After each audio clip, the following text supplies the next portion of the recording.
साथियों, आप सबको पता है कि 5 राज्यों के विधानसभा चुनाव के परिणाम आए 3 दिसंबर को, जिसमें से 3 बड़े राज्यों में भारतीय जनता पार्टी यानी बीजेपी ने जीत बम्पर दर्ज की। लेकिन तीनों ही राज्यों के भीतर सीएम का जो चेहरा कौन होगा, मुख्यमंत्री कौन बनेगा, इसको लेकर के electronic media, press media, social media, सब पे तमाम तरह के अटकलें लगाए जा रहे हैं। सबसे पेचीदा मामला जो है ना, वो राजस्थान के अंदर, और राजस्थान प्रदेश के अंदर खास तौर पर पूर्व मुख्यमंत्री वसुंधरा राजे जिस तरह से क्रियाकलाप के भीतर लगी हुई हैं, या फिर जो कुछ भी वो निकल करके वहां से आ रहा है बातें, वो कहीं ना कहीं उनकी राजनीति के लिए बहुत अच्छी नहीं है। क्योंकि बीजेपी की अनुशासित पार्टी मानी जाती है बीजेपी, और अनुशासित पार्टी के भीतर अगर कांग्रेस वाली हरकतें हुई तो साफ बात है कि ये ठीक पार्टी के लिए बिल्कुल नहीं होगा, किसी भी कीमत पे, ना पार्टी के लिए, ना शीर्ष नेताओं के लिए, ना ही वसुंधरा राजे के लिए ठीक होगी। और इसका संकेत क्यों, और इसका संकेत केंद्रीय नेतृत्व ने भी दिए हैं, ये मेरा कहना नहीं है। अरुण सिंह जो राजस्थान के प्रभारी हैं, उनसे पत्रकार के लोगों ने पूछा कि राजस्थान के भीतर सीएम का चेहरा यानी सीएम कौन बनेगा, मुख्यमंत्री कौन होंगे, तो उनका कहना था सीएम राजस्थान का पार्लियामेंट्री बोर्ड करेगा। अब वसुंधरा राजे जी का अखबारों के, पत्रकारों में, टीवी में, सब जगह जो आ रहा है कि उनसे 25 विधायक मिलने पहुंचे, कहीं न्यूज ये है कि 45 मिलने, कहीं किसी का दावा कि 70 तक वहां पहुंच गए। अब पूरा फैक्ट नहीं है, एक्चुअल फिगर नहीं, लेकिन उनके साथ बहुत सारे विधायक मिलने के लिए जरूर गए। लेकिन जो एक दबाव की पॉलिटिक्स है वसुंधरा राजे जी की, उनकी राजनीति के लिए वो ठीक नहीं है। हो सकता था कि बीजेपी एक बार उनको सीएम एक बार कहीं ना कहीं बना दे, हो सकता है कि बना दे, कुछ भी हो सकता है अभी क्योंकि राजनीति के भीतर ऐसी बहुत सारी खेल होते हैं, संभावनाएं होते हैं, जिसके बारे में कुछ कहना बड़ी मुश्किल बात है। लेकिन ऐसा लग रहा है कि वसुंधरा राजे ने खुद ही गलती कर रही है। जो गलती कांग्रेस करती है कि राजनीति में दबाव होती है, गहलोत होंगे, सचिन पायलट होंगे, विधायक मिलेंगे, उनसे विधायक मिलेंगे, वो वाली कहानी वसुंधरा राजे अगर करेंगे। इन सब चीज के बीच एक नई खबर है, उस अपडेट के बारे में आपको हम बता रहे हैं कि ये पूरी तरह से अटकलें लगाई जा रही है कि क्या बाबा बालकनाथ राजस्थान के सीएम के रेस से बाहर हो गए। 2 दिन पहले चल रहा था बाबा बालकनाथ रेस में आगे थे राजस्थान में सीएम बनने के लिए। अब ऐसा क्यों ना रहा होता। 21 सांसदों को टिकट मिला था, छत्तीसगढ़, मध्य प्रदेश, राजस्थान में 21 सांसदों को टिकट दिया गया था, जिसमें से 12 सांसद जीत करके आए।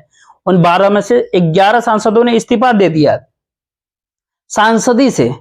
एक बाबा बालकनाथ ऐसे हैं सांसद जिनको अब तक उन्होंने इस्तीफा नहीं दिया। हालांकि उस पर काफी सारे इस्तीफा क्यों देना पड़ रहा है, बहुत सारे टेक्निकल रीजन होते हैं।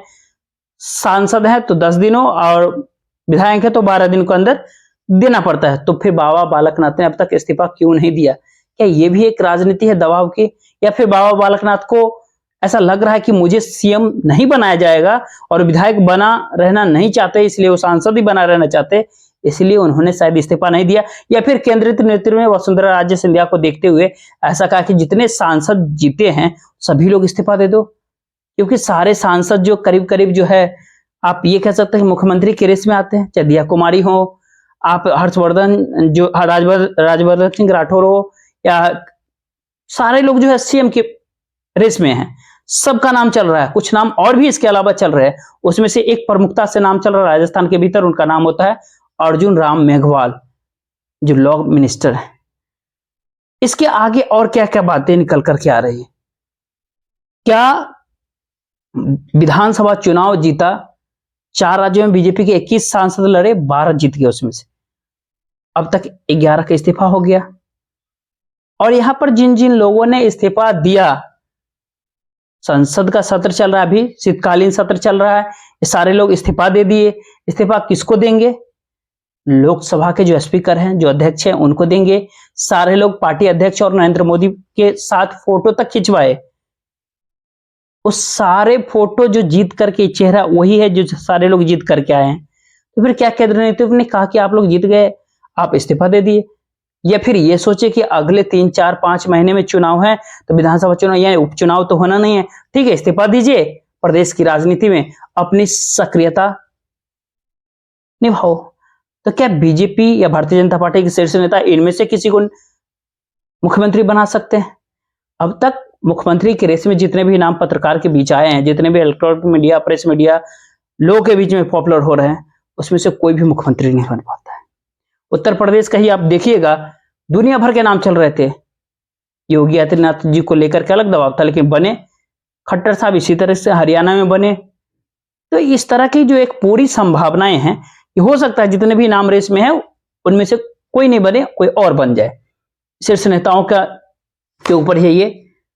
अब राजस्थान प्रदेश से चुनाव जीतने वाले बाबा बालकनाथ ने इस्तीफा नहीं दिया है। नरेंद्र सिंह तोमर, प्रहलाद सिंह पटेल, राकेश सिंह, उदय प्रताप और रीति पाठक, फक्कन सिंह फुलस्ते और गणेश सिंह बुलस्ते ये चुनाव हार गए। छत्तीसगढ़ से अरुण साह और रेणुका सिंह, मुमती साय और राजस्थान प्रदेश से राजवर्धन सिंह राठौर, दिया कुमारी, कुरैल मीरा शामिल है जिन लोगों ने इस्तीफा अब तक दिया है।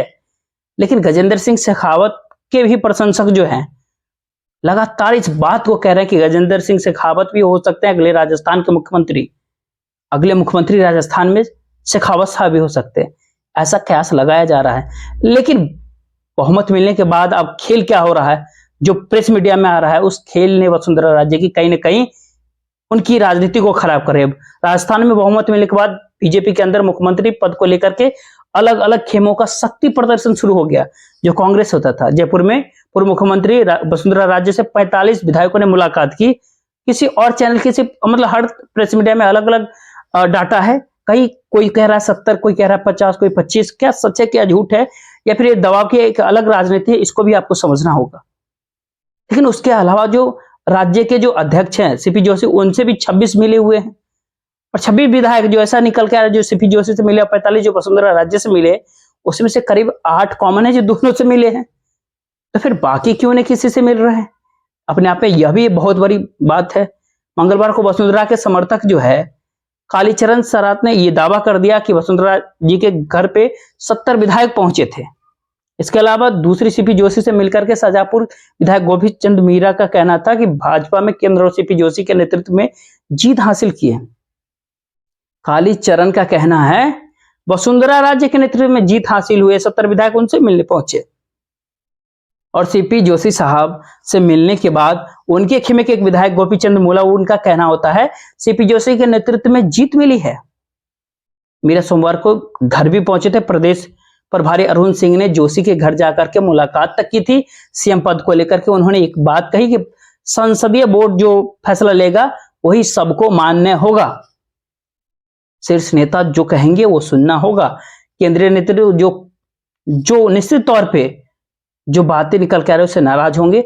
बीजेपी में इस तरह की स्थिति बिल्कुल भी नहीं दिखती है। अनुशासित पार्टी के रूप में जानी जाती है, लेकिन ये अनुशासनहीनता जो हो रही है राजस्थान के भीतर, इसके बाद भी क्या दबाव में वसुंधरा राजे सिंधिया को बना दिया जाएगा मुख्यमंत्री?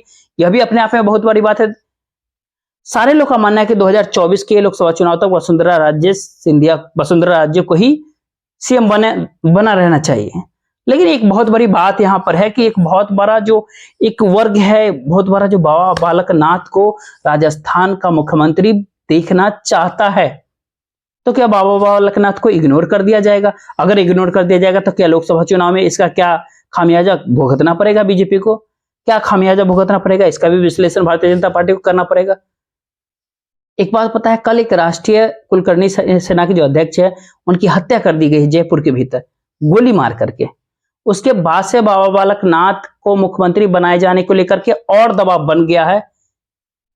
तो क्या बात यहाँ पे बहुत सारी बातें ये निकल करके आती है जो सोशल मीडिया के ऊपर भी आते हैं। बहुत सारे बात ये थी बाबा बालकनाथ को बनाओ राजस्थान का मुख्यमंत्री, वही ठीक सो इसको संभाल सकते हैं।